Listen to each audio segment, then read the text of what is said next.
Louvado seja nosso Senhor Jesus Cristo. Hoje é dia 16 de agosto, estamos na quarta-feira da 19ª semana do Tempo Comum. A leitura de hoje é de Deuteronômio, capítulo 34, versículos de 1 a 12. Naqueles dias Moisés subiu das estepes de Moabe ao monte Nebo, ao cume do Fasga, que está defronte de Jericó. E o Senhor mostrou-lhe todo o país, desde Galaad até Dan, e o território de Neftali, terra de Efraim e Manassés, toda a terra de Judá até ao mar ocidental, o Neguebe e a região do vale de Jericó, a cidade das palmeiras, até Segor. O Senhor lhe disse: Eis aí a terra pela qual jurei a Abraão, Isaque e Jacó, dizendo: Eu a darei à tua descendência. Tu a viste com teus olhos, mas nela não entrarás. E Moisés, servo do Senhor, morreu ali, na terra de Moabe, conforme a vontade do Senhor. E ele o sepultou no vale, na terra de Moabe, defronte de Bet-fegor. E ninguém sabe até hoje onde fica a sua sepultura. Ao morrer, Moisés tinha 120 anos. Sua vista não tinha enfraquecido, nem seu vigor se tinha esmorecido. Os filhos de Israel choraram Moisés nas estepes de Moabe durante 30 dias, até que terminou o luto por Moisés. Josué, filho de Num, estava cheio do espírito de sabedoria, porque Moisés lhe tinha imposto as mãos. E os filhos de Israel lhe obedeceram e agiram como o Senhor tinha ordenado a Moisés.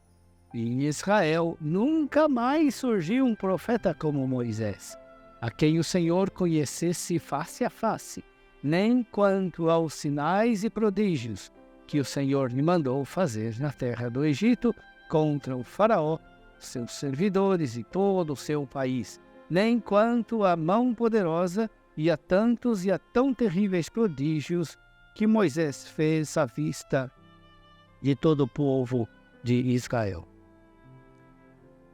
Meu irmão, minha irmã, o relato da morte de Moisés é feito de maneira muito breve, quase não descreve os sentimentos do povo, nem de Moisés, tão pouco de Josué.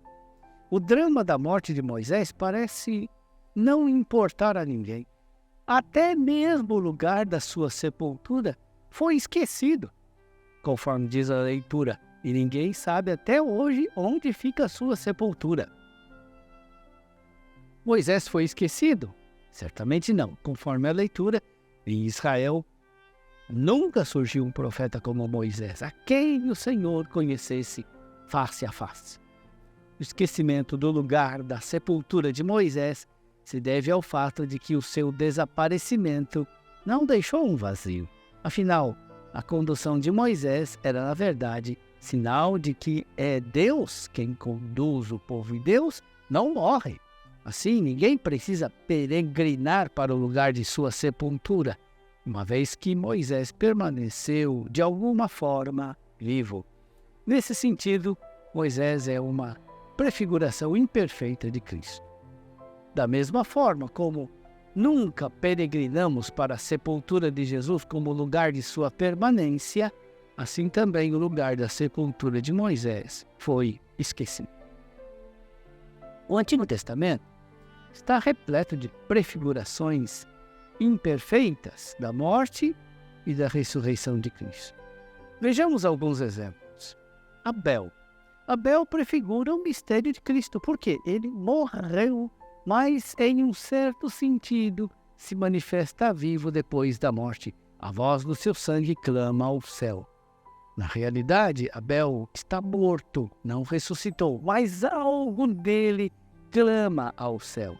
Nesse sentido, Abel prefigura de modo imperfeito a ressurreição de Cristo. O sacrifício de Isaque é também uma prefiguração da morte e da ressurreição de Cristo. Abraão desce da montanha com Isaque vivo, realmente, mas ele não morreu realmente.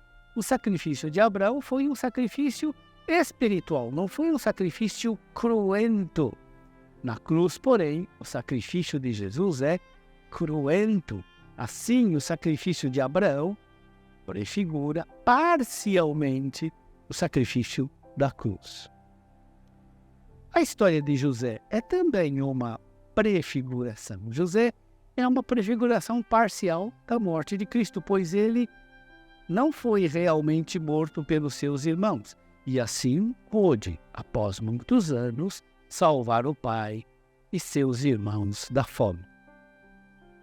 Assim acontece com todas as prefigurações do Antigo Testamento. Nelas vemos um aspecto do mistério de Cristo, mas não um mistério total. O reinado de Davi prefigura o reinado de Cristo, mas Davi não foi capaz de edificar a casa de Deus. Salomão construiu o templo, mas o templo é uma edificação material e não o verdadeiro templo de Deus, que é Cristo. Cristo reedificará o seu templo em 3 dias, ou seja, o seu corpo. O verdadeiro templo é Cristo ressuscitado. Somente Cristo é a plenitude. Ele cumpre perfeitamente todas as prefigurações do Antigo Testamento. Ele realiza no mistério pascal todas as prefigurações da economia da salvação. Cristo realizou tudo o que foi preparado no Antigo Testamento. Levou à meta todas as figuras parciais do Antigo Testamento. Nesse sentido, podemos também entender melhor o fato de Moisés não ter entrado na Terra Prometida.